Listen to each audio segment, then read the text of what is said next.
நான் அவங்க செய்யறதெல்லாம் பார்த்தா எனக்கு ரொம்ப வெறுப்பா இருக்குங்க. நான் நிறைய விரும்புறேன், ஆனா அவங்க எனக்கு எதுவுமே செய்ய மாட்டேங்கிறாங்க.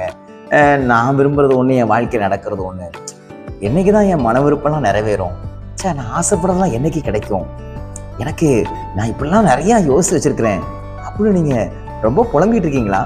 இன்னைக்கு கர்த்தர் உங்க கூட பேசுகிறார். சங்கீதங்கள் புஸ்தகம் 145 அதிகாரம் 19வது வார்த்தை இப்படியாக சொல்லுகிறது, அவர் தமக்கு பயந்தவர்களுடைய மன விருப்பத்தின்படி செய்து. இன்னைக்கு கர்த்தர் உங்களுக்கு நல்ல ஒரு வார்த்தை கொடுக்கிறார். உங்க மன விருப்பத்தின்படி அவர் இன்றைக்கு செய்வார். விசுவாசிக்கிறீங்களா? உங்க மன விருப்பம் என்ன அப்படின்னு எனக்கு தெரியாது, ஆனா நான் பிரசங்கித்துக் கொண்டிருக்கிற அந்த தேவன் அறிவார் உங்க மன விருப்பம் என்ன. பிறந்ததுலேருந்தே சில மன விருப்பத்தோடு கூட வாழ்ந்து கொண்டு அவைகள் நிறைவேறாம ரொம்ப ஒரு ஏக்கத்தோடு இருக்கீங்க பார்த்தீங்களா?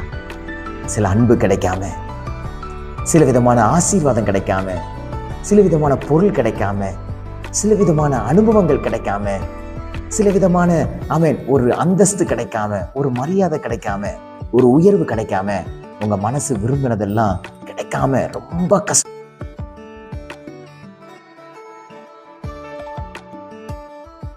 மனம் எதெல்லாம் விரும்புகிறதோ அதை நான் செய்வேன்.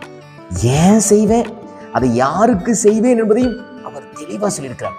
யாருக்கு செய்வாராம்? தமக்கு பயந்தவர்களுக்கு.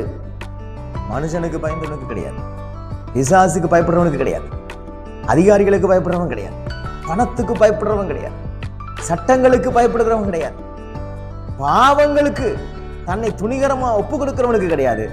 கர்த்தருக்கு யார் யாரெல்லாம் பயந்து இருக்கிறார்களோ அவருடைய மன விருப்பத்தை கர்த்தர் இன்னைக்கு நிறைவேற்றுவார். நீங்க இன்னைக்கு ஒன்று நீங்கள் செய்ய வேண்டும், மற்றொன்றை கர்த்தர் செய்வார். நீங்கள் செய்ய வேண்டியது, நீங்கள் கர்த்தருக்கு மட்டுமே பயப்பட வேண்டும். கர்த்தருக்கு மட்டும், தேவனுக்கு பயப்படாத எந்த காரியத்தையும் செய்யாதபடி, துணிச்சலான பாவங்களை செய்யாதபடி அவருக்கு மட்டும் பயப்படணும். அவர் என்ன செய்வார் தெரியுமா? உங்க மன விருப்பத்தை அவர் நிறைவேற்றுவார். எல்லாவற்றையும் உங்களுக்கு செய்து முடிப்பார். நம்மளால செய்ய முடியாது, ஆனா நம்மை அழைத்தவர், நம்மை வேறுபடுத்தவர், நம்ம விசுவாசிக்கிறவர் நிச்சயமா செய்வார். பணம் இருந்தாலும் கூட அதை செய்ய முடியாதுங்க, ஆனா கர்த்தர் சொல்றது உன் மன விருப்பத்தை அன்னைக்கு நிறைவேற்றும். இல்ல எனக்கு இவ்வளவு படிப்பு இருந்தாலும் அந்த வேலை கிடைக்காது, அதெல்லாம் விடுங்க. கர்த்தர் உங்களுக்கு வார்த்தை கொடுத்துருக்காருல்ல, அந்த வேலை கிடைக்காது நீங்க ஏன் சொல்றீங்க? உங்க மன விருப்பத்தை கர்த்தர் உங்களுக்கு நிறைவேற்றுவார். ஏன்னா நீங்க கர்த்தருக்கு பயப்படுறீங்களே. ஆகையால் நீங்க இன்னைக்கு எதிர்பார்ப்போடு இருக்கணும்.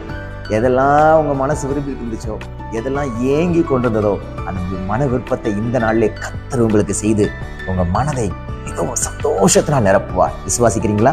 விசுவாசத்தை இன்னைக்கு நீங்க அறிக்கையிடுங்க. கர்த்தருக்கு பயந்து நடங்க. இன்னைக்கு கர்த்தர் உங்க மன விருப்பத்தை எல்லாம் நிறைவேற்றி உங்களை சந்தோஷத்தினால் நிரப்புவாராக. இந்த நாள் உங்களுக்கு ஒரு ஆசீர்வாதமான நாளா இருப்பதாக. God bless you.